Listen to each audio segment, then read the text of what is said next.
Nah, baik anak ibu guru, semangat pagi ya. Salam jumpa untuk kita pada pagi hari ini. Oke, bagaimana kabarnya? Kita semua berharap agar kita tetap dalam naungan Tuhan, tetap sehat dan juga tetap semangat di dalam mengikuti pembelajaran kita dari rumah. Oke anak ibu guru, hari ini kita akan belajar di tema 6, lingkungan yang bersih, sehat, dan asri. Subtema yang ketiga, lingkungan sekolahku, di pembelajaran yang pertama. Nah, anak-anak ibu guru, mari ikuti pembelajaran kita hari ini dengan baik ya. Sekolah Lani memiliki halaman luas. Banyak pohon di halaman sekolah. Semua warga sekolah menjaga kebersihannya. Lani bersyukur memiliki sekolah yang bersih, sehat, dan asri. Nah, sekarang anak ibu, bagaimana keadaan sekolahmu? Sekolah adalah tempat belajar bersama. Kita pasti senang belajar di lingkungan sekolah yang bersih dan nyaman. Kita harus ikut memelihara lingkungan sekolah. Mari kita baca cerita berikut. Sekolahku bersih dan sehat. Aku senang belajar di sekolah. Sekolahku bersih dan nyaman. Lingkungannya hijau dan asri. Banyak pohon ditanam di sekolahku. Setiap hari tanamannya disiram. Udara di sekolahku menjadi segar. Ruang kelas di sekolahku juga bersih. Guruku mengingatkan jangan buang sampah sembarangan. Buanglah sampah di tempatnya. Kami semua bekerja sama menjaga kebersihan. Tidak ada yang membuang sampah sembarangan. Nah, sekarang mari jawablah pertanyaan di bawah ini sesuai wacana yang sudah disampaikan tadi. Yang pertama, apa judul bacaan tersebut? Ya, benar. Sekolahku bersih dan sehat. Nah, yang kedua, bagaimana keadaan sekolah pada cerita tersebut? Ya, benar. Sekolahnya bersih dan nyaman. Lalu yang ketiga, mengapa udara di sekolah segar? Ya, karena banyak pohon yang ditanam. Kemudian untuk yang keempat, siapa saja yang menjaga kebersihan sekolah? Ayo, siapa yang masih ingat nak jawabannya? Ya, semua warga sekolah. Nah, kemudian untuk pertanyaan yang kelima. Apa saja yang dilakukan agar sekolah selalu bersih? Masih ingatkah nak? Tentu ya, yang pertama menyiram tanaman setiap pagi, menjaga tanamannya atau membersihkan tanamannya agar tetap asri. Kemudian yang kedua, membuang sampah pada tempatnya. Baiklah anak ibu, sekarang perhatikan kembali cerita di atas. Pada cerita tersebut terdapat kalimat ungkapan perintah. Nah, tuliskan kalimatnya di bawah ini. Kalian sudah bisa tentukan apa saja kalimat perintah yang terdapat pada cerita tadi. Nah, anak-anak ibu, sekarang kamu beri tanda centang atau checklist pada kalimat yang merupakan perintah. Oh ya nak, yang dimaksud dengan kalimat perintah itu adalah kalimat yang meminta untuk melakukan sesuatu. Nah, itulah yang disebut dengan kalimat perintah. Sekarang coba kalian perhatikan kalimat-kalimat berikut ini. Manakah yang kalimat perintah? Nah, kalian beri tanda centang ya. Nah, coba kita lihat kalimat yang pertama ini. Menurut kalian, apakah kalimat pertama ini merupakan kalimat perintah atau bukan? Ya, benar. Ini bukan kalimat perintah. Maka kita beri tanda silang di tempat yang sudah disediakan. Kemudian untuk kalimat yang kedua, menurut kalian apakah ini merupakan kalimat perintah? Ya, benar, karena meminta seseorang untuk membuang sampah di tempatnya. Maka kita beri tanda checklist di tempat yang sudah disediakan. Nah, untuk yang ketiga, coba kita lihat bersama. Anak-anak bermain di halaman sekolah. Nah, kalau ini merupakan perintah atau bukan, Nak? Ya, tepat sekali. Ini bukan kalimat perintah, maka kita beri tanda silang di tempatnya. Nah, untuk yang keempat, letakkan sepatu di rak sepatu. Kita lanjutkan ya, apakah ini kalimat perintah atau bukan, Nak, yang keempat ini?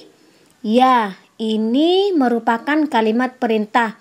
Di sini disuruh untuk meletakkan sepatu di rak sepatu, maka kita beri tanda checklist. Kemudian untuk yang kelima, jagalah kebersihan sekolah. Ya, benar, ini merupakan kalimat perintah karena meminta seseorang untuk membuang sampah ataupun menjaga kebersihan, maka kita beri tanda checklist. Nah, sekarang kalian sudah bisa mengetahui atau membedakan manakah kalimat perintah dan mana yang bukan kalimat perintah. Anak-anak, kita adalah warga sekolah. Kita harus ikut menjaga kebersihan dan keindahan sekolah. Sekolah bersih dan rapi membuat kita nyaman untuk belajar. Agar sekolah rapi, kita harus meletakkan peralatan-peralatan sekolah pada tempat yang sesuai. Pajangan-pajangan kelas juga harus diletakkan dengan rapi. Nah, masih ingatkah kamu bunyi sila-sila Pancasila? Pada tema sebelumnya, kamu sudah mempelajari bunyi sila ke-1 dan ke-2 serta lambangnya. Ayo, siapa yang masih ingat? Pastinya kalian ingat ya. Nah, kali ini kita akan mengingat kembali bunyi sila ke-3 dan lambangnya.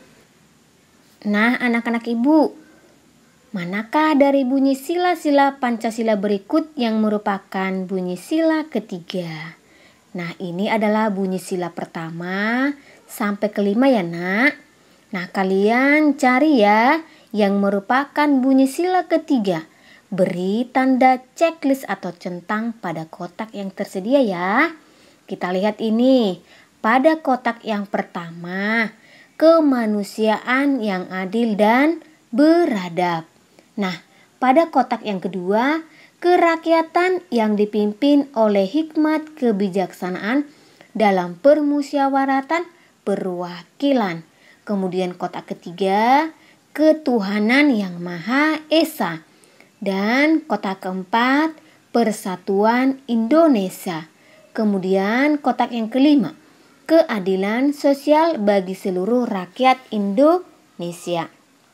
Nah, anak-anak ibu, apakah kalian sudah menemukan bunyi sila ketiga? Ya, benar, bunyi sila ketiga ada pada kotak yang keempat yang berwarna pink. Maka kita beri tanda checklist atau centang di sini ya. Nah, anak-anak ibu, setelah mengingat bunyi sila ketiga, kini kita akan mengingat lambang sila ketiga. Ayo, siapa yang masih ingat, Nak, lambang sila ketiga?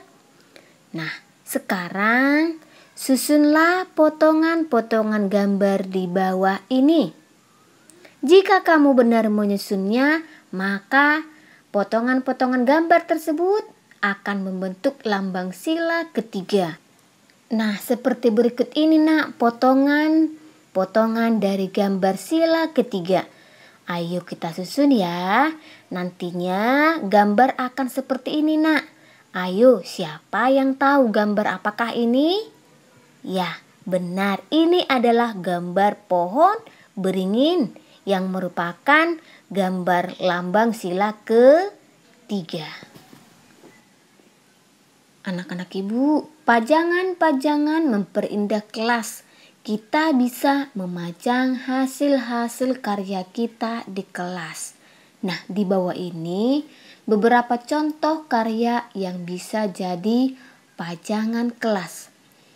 Karya-karya tersebut adalah karya 3 dimensi dari tanah liat. Tanah liat dicetak mengikuti wadah tertentu. Tanah liat termasuk bahan lunak. Tanah liat mudah dibentuk menjadi karya seni yang indah. Berikut cara membuat. Yang pertama ya nak, urutannya kamu perhatikan. Untuk yang pertama, siapkan adonan tanah liat dan cetakan yang diinginkan. Ya, ini yang pertama. Kemudian untuk yang kedua, masukkan adonan tanah liat ke dalam cetakan hingga penuh. Lalu yang ketiga, lepaskan tanah liat dari cetakannya. Nah, selanjutnya yang keempat, keringkan hasil cetakan tersebut dengan cara dijemur atau dibakar. Nah, anak-anak ibu, untuk sementara hasil cetakanmu sudah selesai. Biarkan sampai hasil cetakan tersebut kering. Setelah kering, hasil cetakan tersebut bisa dipajang di kelas.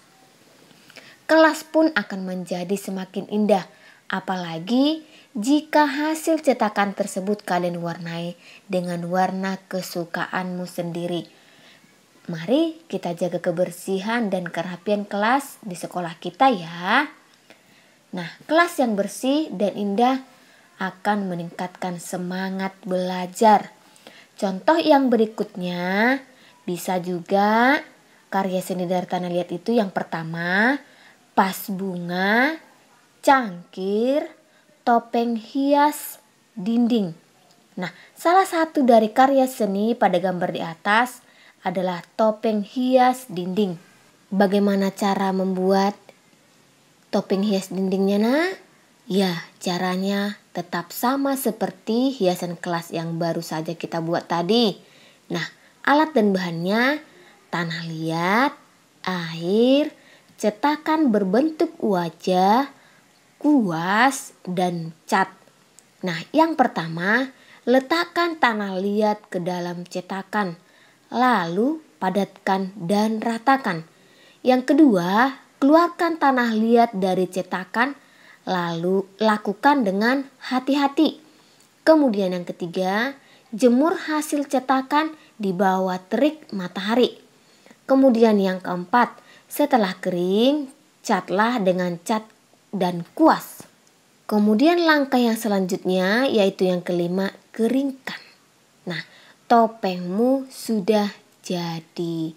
Nah, sudah paham ya nak cara membuat topeng dari tanah liat, topeng hias ya. Nah, demikianlah pembelajaran kita hari ini. Semoga video pembelajaran ini bermanfaat untuk seluruh anak didik kami. Sampai jumpa di video pembelajaran yang berikutnya.